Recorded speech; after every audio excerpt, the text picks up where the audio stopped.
नमस्कार, आप देख रहे हैं पंजाब केसरी टीवी और मैं हूं प्रवीण झा। इस वक्त सीधे हमारे साथ जुड़ रहे हैं जन अधिकार पार्टी के राष्ट्रीय अध्यक्ष पप्पू यादव जी।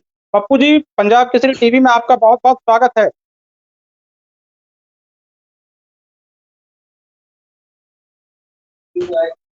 जी नमस्कार। पप्पू जी, जिस तरह से बिहार के मुख्यमंत्री लगातार ये कह रहे थे कि हम बाहर से लोगों को नहीं लाएंगे, और आज आप कोटा से लाने के लिए 30 बसों को रवाना किया, कोटा पहुंचा दिया, तो आपको नहीं लगता है कि सरकार जो है वो ठीक से काम नहीं कर रही है? मुझे तो एक बात समझ में नहीं आती है। एक तो आप बिहारियों को सूरत में, गुजरात क्या नाम है, मारते हो, गाली देते हो, भगाते हो, बिजली काट देते हो, पानी काट देते हो, भाड़ा मांगते हो, सड़कों पर खड़े कर देते हो, 1.25 महीने तक उसकी सूद नहीं लेते हो, छात्र डिप्रेस में चले जाते हैं। बिहार के हर कोने में जो छात्र है वो कंप्लीट रूप से उनका परिवार अलग परेशान रहा, बच्चे अलग परेशान रहे। उसके बाद जो अलग-अलग स्टेट के बच्चे थे, चले जाने के बाद लोगों के भीतर, बच्चों के भीतर डर बैठ गया, उनके परिवार के बीच डर बैठ गया। और 1.25 महीने के बाद एक तो नीतीश कुमार जी को लगता है कि मुझसे ज्यादा ज्ञानी कोई है ही नहीं, मूर्ख-धीराज लोग हैं बिहार में, और अहंकार, जिद के कारण, घमंड के कारण ये लोग बिहार के करोड़ों लोगों की जिंदगी बर्बाद की है। भूख से परेशान किया, मेंटल टॉर्चर किया, पैदल लोग घर गए। हालात इतने बुरे हैं कि इसका अंदाजा आप नहीं लगा सकते हैं। उसके अच्छा बाद पप्पू जी, जब पप्पू बच्चे जी, जाने लगे स्टेट, जिस तरह से सुशील बच्चे मोदी जब कह रहे हैं कि संसाधन की कमी है बिहार के पास, तो आपको लगता है कि बिहार सरकार सच में इतना अक्षम है कि वो अपने लोगों को बाहरी राज्यों से वापस नहीं ला सकती है? सर ये आप ही समझिए, सरकार कहती है कि 25 लाख एप्लीकेशन जमा हो गए। 30 सालों में बिहारियों की यह दुर्गति कैसे हुई, ये आपको और देश को समझना बहुत जरूरी है सर। इन नेताओं की इच्छा शक्ति, नेताओं की आदमखोरी के चलते ये लोग सिर्फ बिहार की जनता के पैसे को लूटा। इन लोगों को लगता है कि 1000 रुपया, 500 रुपया काफी है। 500 रुपया बिहारियों को ठगो, वोट और सियासत की राजनीति करते रहो। इनको और कोई मतलब नहीं है सर। आज जो, चाहे वो रोजगार के लिए हो, पढ़ने के लिए हो, बीमारी के लिए हो, मजदूरी के लिए हो, ये हालात पैदा कैसे हुआ? और कोरोना वायरस के आने के बाद ये दुनिया को पता चली कि बिहारियों की स्थिति पूरे देश में क्या है। और बिहार सरकार, जो हम पहले भी पानी में, पटना के बाढ़ में, चिमकी बुखार में, जो अभी भी मरे हैं, 3-3, 4-4 आदमी मर गए चिमकी बुखार में। इन लोगों के लिए मौत, ये लोग मौत के सौदागर हैं, मौत सस्ती है। ये लोग सिर्फ वोट और सियासत की राजनीति करते हैं। इनके पास पैसे का अभाव कह रहे हैं। अभी मेट्रो की जरूरत क्या है? अभी कल जल नल योजना, इनका जो अभी यात्रा था, अभी जो हरियाली यात्रा था, इनको क्या वो पैसे जरूरी है हरियाली यात्रा में खर्च करना? 40 करोड़ रुपया आप अपने मजदूर को नहीं ला सकते हो। अपने बच्चों को लाने की डबल इंजन की सरकार है। सबसे ज्यादा वोट दिया इन दोनों सरकार को। और आज डीएनए टेस्ट का क्या हो गया? आज क्या हो गया? इनके एमएलए एमपी 10 करोड़, 20 करोड़, 100 करोड़ रुपया खर्च करते हैं एमपी एमएलए में। आज हर विधानसभा और एमपी, लोकसभा के एमपी अपने अपने लोकसभा और विधानसभा के छात्र को कोटा से ले आवे। अच्छा, चुनाव में जब आप जाते हो दारू पर, पप्पू जी, आपको ये नहीं लगता है कि जब जेडीयू एनडीए गठबंधन की सरकार है, और जब कुछ भी इस तरह की आपदा आती है, चाहे वो बाढ़ की हो, बिहार में पटना में पानी बारिश की वजह से बाढ़ आई हो, या फिर अभी जिस तरह से कोरोना वायरस की वजह से पूरे देश में बिहार के प्रवासी मजदूर हो, चाहे वो बच्चे जो पढ़ने बाहर गए हैं वो फंसे हुए हैं, ऐसे वक्त में जेडीयू के कोई नेता सामने आकर नहीं बोलते हैं और सुशील मोदी के द्वारा ये बार-बार बताया जाता है। तो क्या आपको लगता है कि एनडीए गठबंधन में सब कुछ ठीक है? देखिए, आपको लगता है क्या सब कुछ ठीक ठाक है? रामविलास जी खाद के लिए ट्वीट करते हैं, चिराग पासवान जी सांसद बात नहीं कर पाते हैं मुख्यमंत्री से, रामविलास जी सुशील मोदी इससे बात नहीं कर पाते हैं। रामविलास जी कहते हैं, उनके लड़के कहते हैं 14 लाख लोगों के पास कोई राशन कार्ड नहीं है, वो केंद्र सरकार के योजना से वो महरूम रह जाएंगे, वो अलग हो जाएंगे। वो मुख्यमंत्री से बात नहीं कर पाते हैं। डिप्टी सीएम पानी में आपने नहीं देखा हाफ पैंट पहन के कैसे भागा, वो अपने पड़ोसी को मरने छोड़ दिया। जो अपने पड़ोसी और अपने घाट को मरने छोड़ दे, आप डिप्टी सीएम से क्या उम्मीद करते हैं? ये अनुकंपा और बैसाखी पर जीने वाले लोगों से इनको क्या पता 26 तारीख को कह दिया 1 किलो दाल दिया जाएगा और आज तक दाल नहीं गई। इनका दाल बाइस्कोप पे रखा हुआ है 100 पीस में। 1 किलो दाल में क्या एमएलए एमपी मंत्री का बेटा दाल खा लेगा? आप आपसे जानना चाहते हैं, कल 7 महीने के बाद जब ये ऑर्डर हुआ कि अपने अपने स्टेट के मजदूर और बच्चों को ले जाया जाए, तो ट्वीट करके बधाई दे रहे हैं मोदी जी को। सरकार इन्हीं की 7 महीने इन्हीं की सरकार सबसे ज्यादा लात मारी, डिप्रेस में हुए और फिर थोड़े देर के बाद कहते हैं मेरे पास संसाधन नहीं है। क्या जरूरत है मेट्रो बनाने की? अभी वो पैसा जो गलत क्यों नहीं डाइवर्ट करते हैं? क्या जरूरत है लोकसभा में संसद बनाने की? अभी बुलेट ट्रेन की क्या जरूरत है? अभी वो पैसा आप भारत के मजदूर और युवाओं के लिए क्यों नहीं लगा रहे हैं?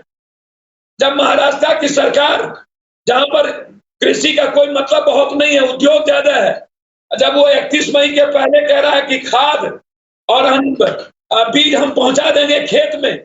नहीं, इस पीडीएस सिस्टम की जिसकी बात आप कर रहे हैं, पीडीएस सिस्टम की, उसमें तो चिराग पासवान का अभी 2-3 दिन पहले एक बयान आया कि 14.5 लाख लोग मरहूम रह जाएंगे।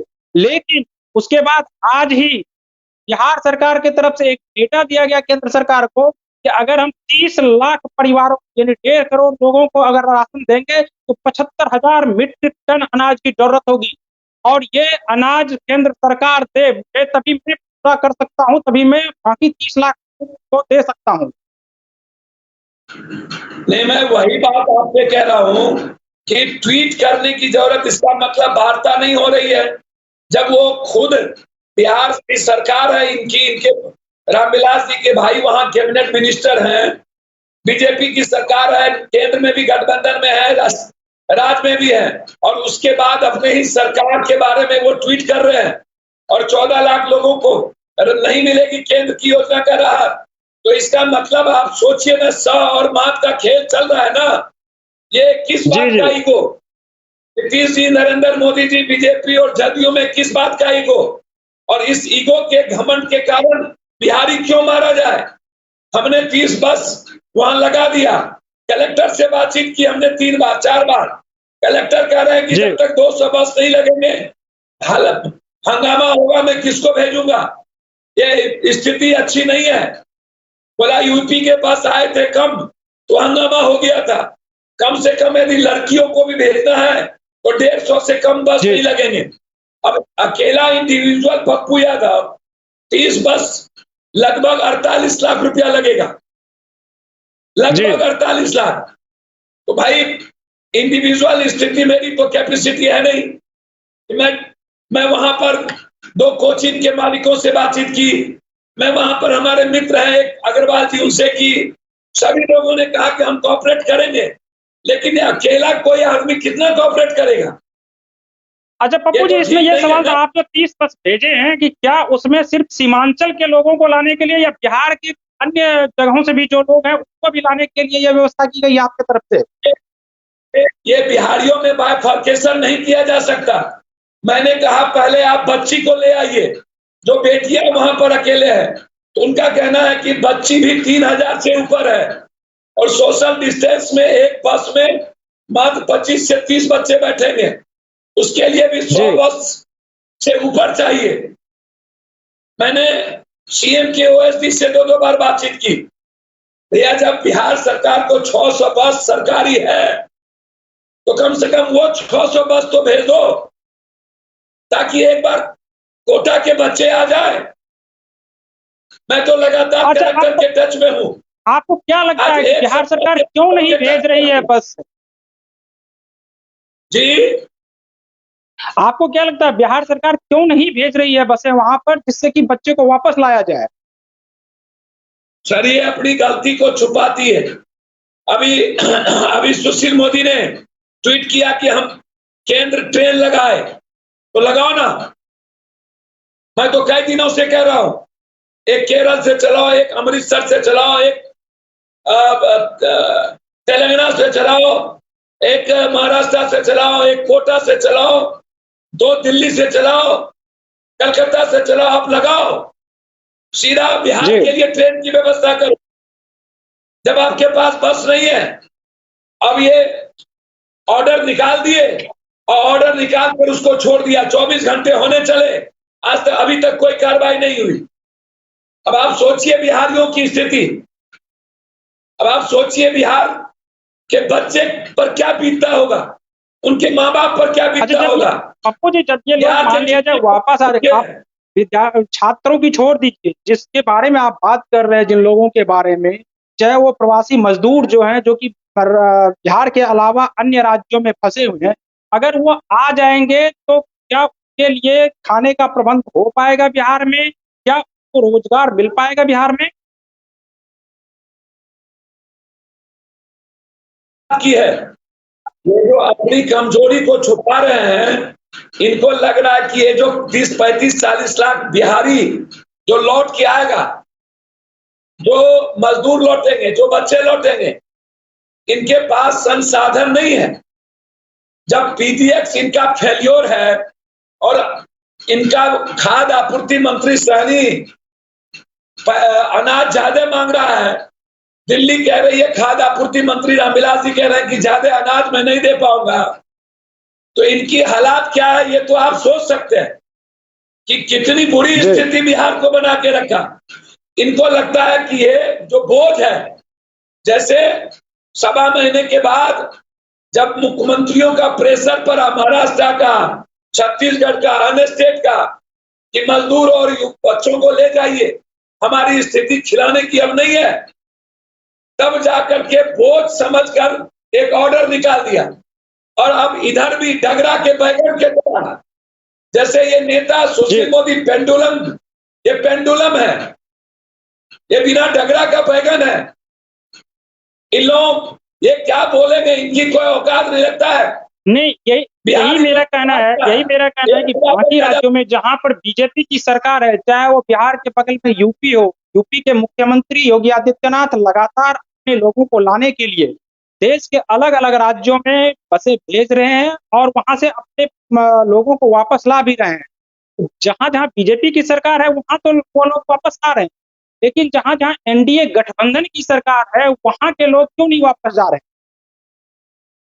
भैया महाराष्ट्र की सरकार ले गई, छत्तीसगढ़ अपने ले गए, छत्तीसगढ़ के मुख्यमंत्री ने ट्रेन का डिमांड किया, हेमंत सरकार ने लाने का प्रयास किया। अब आप 1 लाख से 1.5 लाख लगभग पैदल चले गए बिहार, आप वहां क्वारंटाइन किए नहीं, वहां आपने जांच किया नहीं। इनका एक मंत्री है जो कांग्रेस से आया, ये लोग चमचागिरी की हद कर दी, दलाली करता है ये मंत्री लोग, ये लोग लूटे हैं, ये लोग पैसा क्यों नहीं लगाते हैं। इन्होंने कल कह दिया कि जो बाहर से मजदूर आए हैं जिसके चलते संक्रमण फैल रहा है, ये बाहर से मजदूर जब जा रहे हैं तो उनकी जांच क्यों नहीं कर रहा है।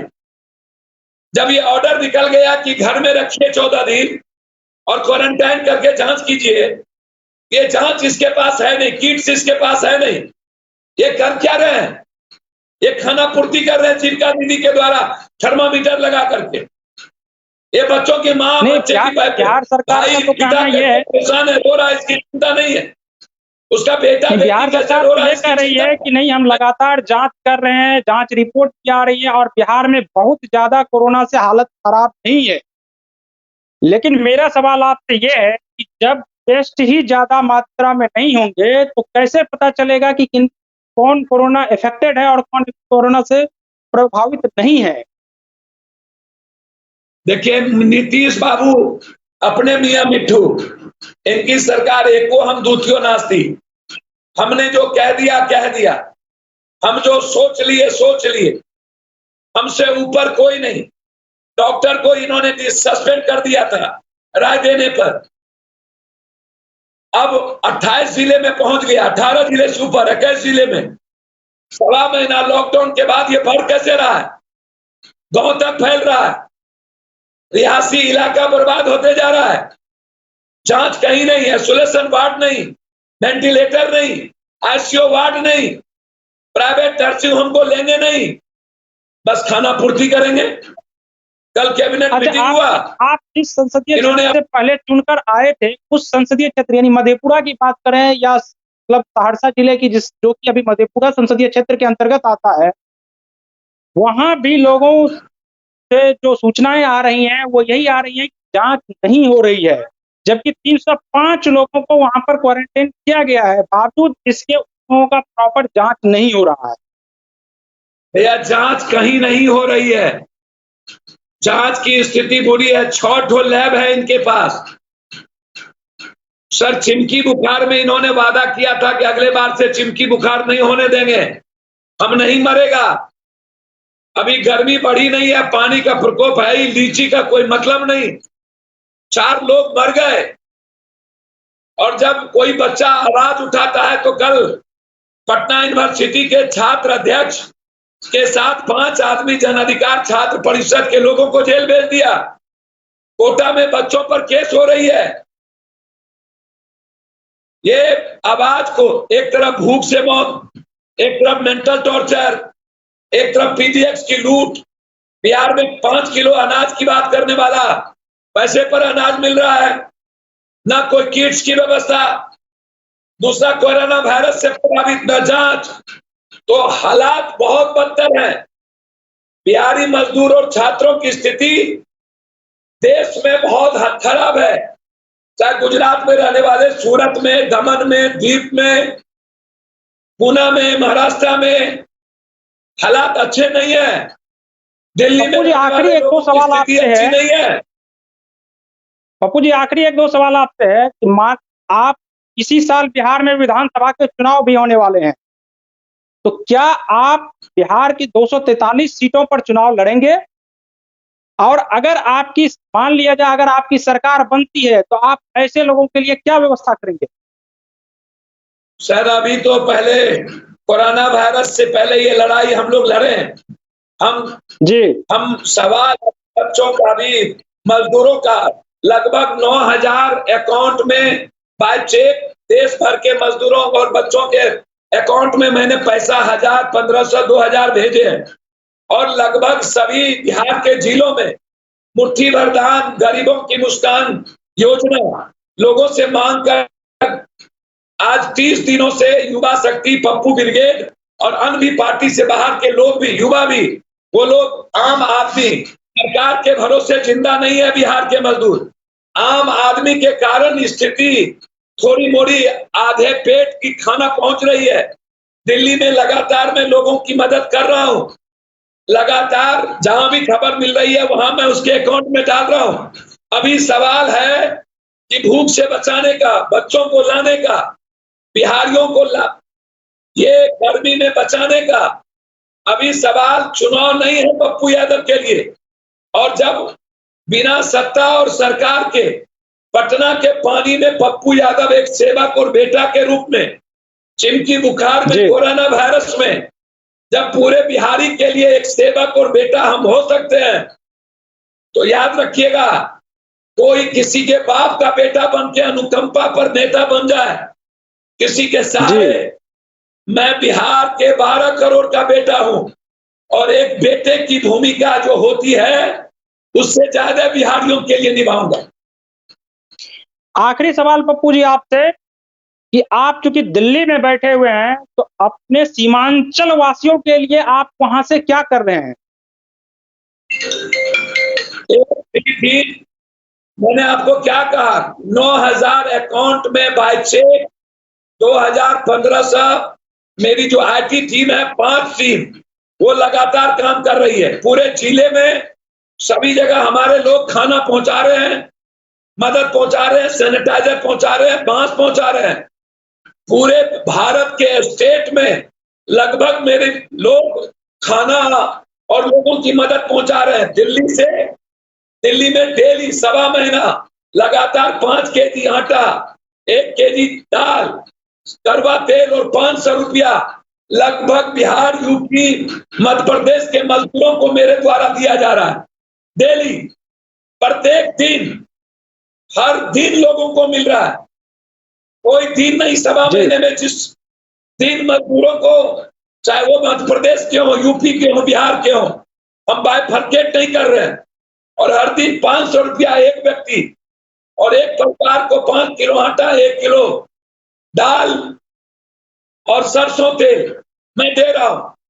जब तक ये भूखे रहेंगे तब तक अपनी जिंदगी बेच करके इनको मैं बांटूंगा, मैं मदद करूंगा, उसमें कोई कमी नहीं रखे। बहुत बहुत शुक्रिया पप्पू जी आपका, बहुत बहुत शुक्रिया पप्पू जी आपका। आप इसी तरह से काम करते रहें और लोगों की मदद करते रहें। तो ये थे हमारे साथ जन अधिकार पार्टी के राष्ट्रीय अध्यक्ष पप्पू यादव, जिनका कहना था कि हम आखिरी दम तक अपने जनता के लिए लड़ते रहेंगे और उनकी सेवा करते रहेंगे। बहुत बहुत शुक्रिया।